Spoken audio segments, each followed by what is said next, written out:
This first story comes from r/NoSleep, and the user is Richard Saxon. You can find a link to his book in the description.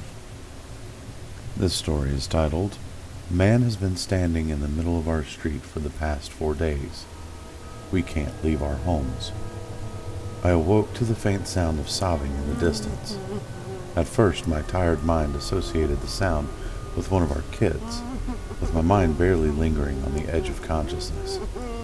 But the longer I lay there, the more I started to realize just how off it sounded.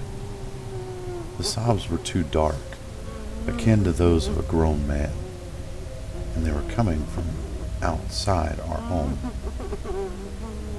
"Can you check on the kids, please?" My wife mumbled where she lay next to me, still partially asleep. "It's not the kids," I whispered back, more annoyed than anything. Upon peeking out the window, I quickly confirmed my suspicions, as I thought there was a man standing in the middle of the street, just sobbing. Even though the ancient street lights outside barely illuminated him, something was clearly wrong about his presence. He stood perfectly still as he sobbed, not even appearing to breathe as he let out the broken calls that shattered the silence of the night. Across the street, I could see some of my neighbors' lights turn on, as more had clearly been awoken by the sounds of distress. "Shut up, will ya?" A man screamed from down the street, but he received no response. Though my first instinct was to check if he needed help, something about his appearance locked me in place, frozen from fear and leaving me unable to logically plan out my next move. He was tall, with only a few strands of gray hair emerging from his otherwise bald head. He was facing me, but due to the poor lighting conditions, I couldn't get a clear look at his face. About half an hour had passed before I realized I hadn't moved an inch. I had been transfixed and only broke free once my wife properly woke up to ask what I was doing. I don't know, I stuttered. There's a man standing on the street. I think he needs help. Joanna joined my side at the window. Even in the dark, I could tell her face had turned completely pale by the mere sight of the man. "What's wrong?" I asked. Call the police. Don't go outside," she said with a shaky voice. "Why? What do you see?" I don't know. Just don't go outside, please," she begged. I grabbed her hand and gently pulled her away from the window. Something about that man had put us both into an undeniable state of panic, but apart from his unsettling look, there wasn't an explainable reason for the fear we felt. "Joanna, go check on the kids. I'll call the police, all right?" I half ordered, half asked. She nodded and basically jogged down the hallway towards our kids' room. As I dialed 911, I wondered what I could possibly say to convey the threat of a seemingly harmless man just standing there and crying. Still left without any other options, I turned to the police. 911, what's your emergency?" a woman asked on the other end. Sorry. My name's Zach Larson. There's a man standing in the middle of the street, just crying loudly. I don't know if he's drunk or what, but he's scaring the kids, and I can't really say it's an emergency, but something's definitely wrong with the man," I explained. "All right, sir. We'll send a patrol car to check it out. Could you confirm your address, please?" she asked. I confirmed my details, and the conversation ended. Due to the quiet night, they estimated that a patrol car would swing by in just under 10 minutes. With that, I felt my civic duties had been completed. Once Joanne returned to tell me that the children were fast asleep, I calmed down ever so slightly. After closing the blinds, the two of us headed back to bed, confident that the police would handle the situation. And I wish that would be the end of the story. I truly do. But as fate would have it, things would only get worse from there. There I lay in bed, too unsettled to fall asleep. I just stared at the ever-ticking clock as the hour passed. The man kept crying, producing unrelenting sobs with each passing second. Then 2 hours passed, and the police had still not appeared. By then, I considered checking out the window once more, but the mere thought of him standing there kept me from even parting the curtains.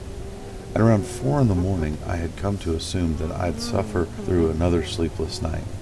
But as the first rays of orange sunshine hit the blinds, the world around me fell dark, forcing me into a dreamless slumber. To my horrors, the sobs wouldn't cease even then. Hours passed while I remained in an uncomfortable state, somewhere between full consciousness and true sleep. Once I finally awoke, I was met with little more than total darkness coming from outside.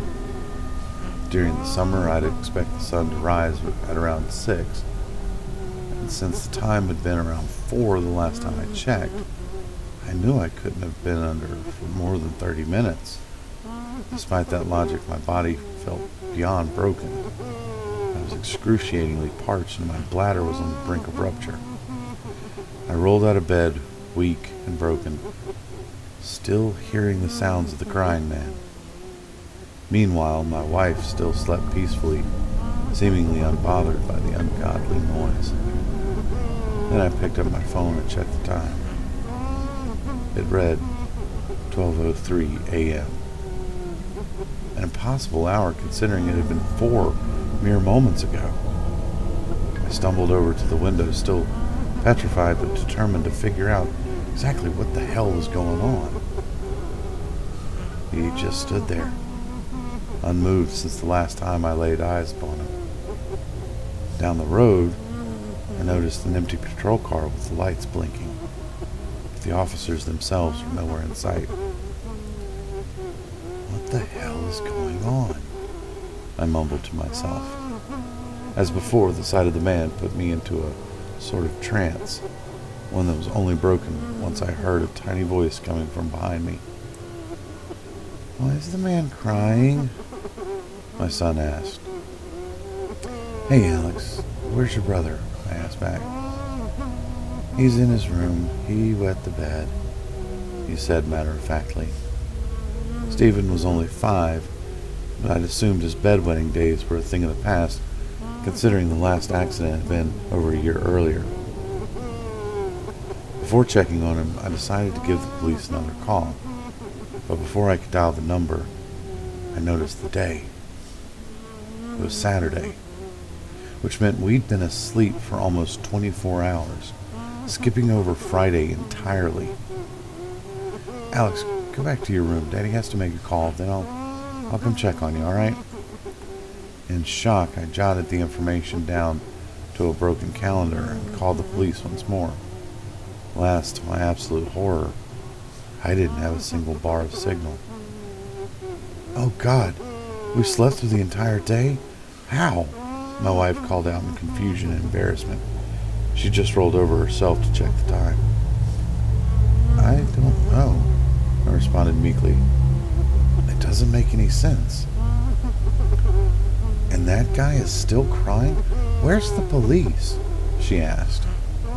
"Their car's standing there, but they're just gone." As the minutes went by, it dawned on me that we actually had missed an entire day. That's why Stephen had wet the bed, and when my own bladder was on the verge of exploding because we'd somehow been sedated. We'd been forced to sleep through the day, only to suffer the horrors of night. But as parents, we had an incredible ability to reevaluate our priorities. Regardless of the situation, we'd deal with our kids first. We headed over to clean up Stephen's bed. All the while we tried to come up with an exit strategy. We tried out each and every phone, hopelessly calling for help. When the phones failed, we tried the internet, which turned out to be just as futile.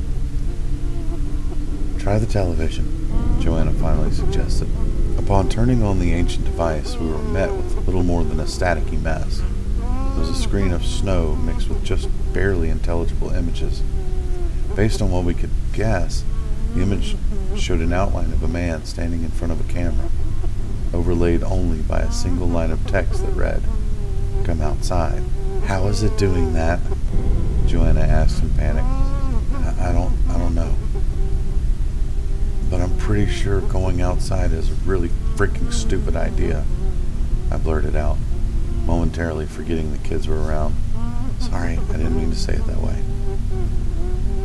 Joanna and I moved to the window, ordering the kids to stay away. On the other side of the street, one of our neighbors stumbled out, seemingly disoriented. He was wielding a bat. I'm gonna wreck you, he yelled. I pulled the window open, ready to yell at him to get back inside. No sooner had our neighbor reached the crying man than the air fell to a deafening silence. A second passed, and then the sobs were replaced by a maniacal laughter that increased in intensity for each passing moment. Though we all knew the laughter came from the man, it simultaneously sounded like someone was standing inside our own house. It was the loudest thing I'd ever heard, enough to knock us to the ground in absolute agony. Close the window, Joanna screamed. I quickly did as commanded, to no avail. Despite our efforts, the laughter remained as incessant and as loud as ever. Then as suddenly as it had begun, it just stopped. What was that? Alex cried as Joanna grabbed both him and Stephen in a tight hug. Shh. It's okay, she said as comforting as she could. Just stay away from the windows, all right? By the time I could stand up to assess the situation, our neighbor had long since vanished. All that was left in his absence was a trail of blood and guts that led up to the monster of a man, who promptly returned to sobbing relentlessly. He's gone, I let out in merely a whisper. The next hours were spent in absolute silence. All we could do was wait for sunrise and pray for a hopeful escape. We kept the television on should any news appear. Our kids, while worried, were too young to fully grasp the gravity of the situation. In a way, I envied them. They saw us as their ultimate guardians, able to protect them from any harm in the world. But based on what we just witnessed, I didn't believe that to be true. We moved to the kitchen to grab some food, counting down each minute until daylight. But as I noticed the first orange hue appear on the horizon, I once again felt my legs give up beneath me. In less than a second, darkness had enveloped me, and I fell unconscious on the floor. Once again, we awoke around midnight the next night, meaning yet another day had come and gone. At that time, we didn't have any phones or computers to tell us the date, as the batteries had long since died. All we had were a couple of wristwatches to tell the time. Still, the sobs persisted. It had gotten ever so slightly louder since our neighbor got killed, but despite the obvious calls for distress, there wasn't a single hint of sadness portrayed in his broken cries. The more we listened, the less we believed the man to be human. Let's turn on the light. That thing is creeping me the hell out, Joanna said. I flicked the switch, but nothing reacted. After futilely checking every power source in the house, including the circuits, I realized that the entire neighborhood had gone dark. That's when my wife asked the question that truly caused all hope to abandon my body. Why haven't they come to help us? She asked. I didn't have a good answer, nor could I muster up any believable words of comfort. I could only do the best to protect my family from the horrific threat looming over the neighborhood until I myself finally succumbed to it. That night we witnessed another 3 neighbors exit their homes in futile attempts at comforting the man. Each time that sickly laughter would ring through the air, and another friend would be dead. They didn't even resist their deaths. They just walked over without showing a hint of emotion, willingly meeting their agonizing demise. It wouldn't be until the 3rd night before I finally began to understand why people walked outside. We'd been forced to sleep through the light of day, only to be left without any source of light during the night. Having nothing else to do, we could only listen to the crying man. His sobs that had started out as panic-inducing noises had somehow turned sympathetic. The emotion resembled a twisted version of Stockholm Syndrome. I wanted so desperately to go out and meet the crying man, but I couldn't leave my family behind. Maybe he really does need help, Joanna suggested. I think it's time to go outside. Her words were so void of emotion, monotonous and cold. She stood up to leave, but I grabbed her before she could even approach the door. The shock seemed to briefly bring her back to reality. Think about the kids, I begged her. They need us. My words seemed to break her free from her trance, if only temporary. I know. I don't understand what I was thinking. I wasn't myself, she cried. But her brief lucidity wouldn't last, because as I packed away the leftovers from the previous night, I heard the front door unlock. The kids had already fallen asleep, and I knew I was about to follow suit. Still, I rushed over, only to see my wife getting ready to leave.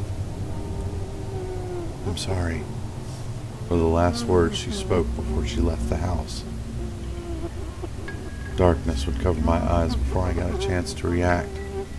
Sickening laughter would be the only sound that accompanied me as I fell into a forced slumber.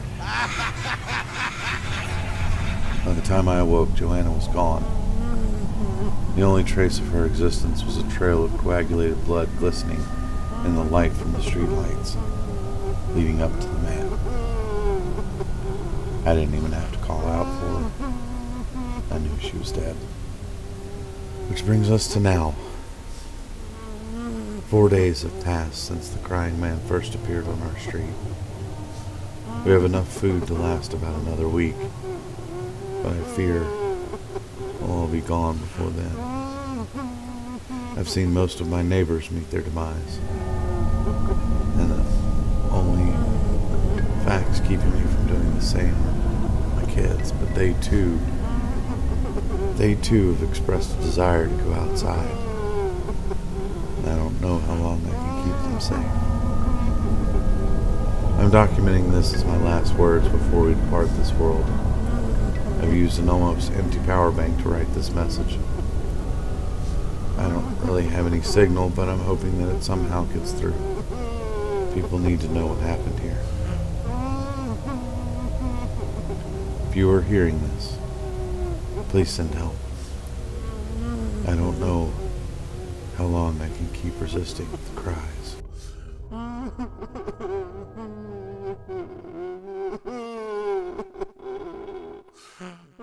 Hey guys, Dad Does here. I hope you enjoyed this first episode of Dad Does Readings. I must say I ran into some challenges. I've always had a kind of a love for the old style radio production, and I really enjoyed trying to make this as best as I could for you guys. Let me know how you liked it, and if you want to hear more. I plan on doing not just spoopy stuff, but also some Reddit readings and funny things.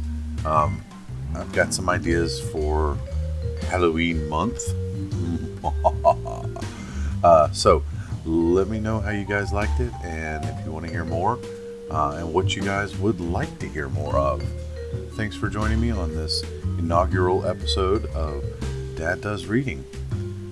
Thanks for listening. Bye.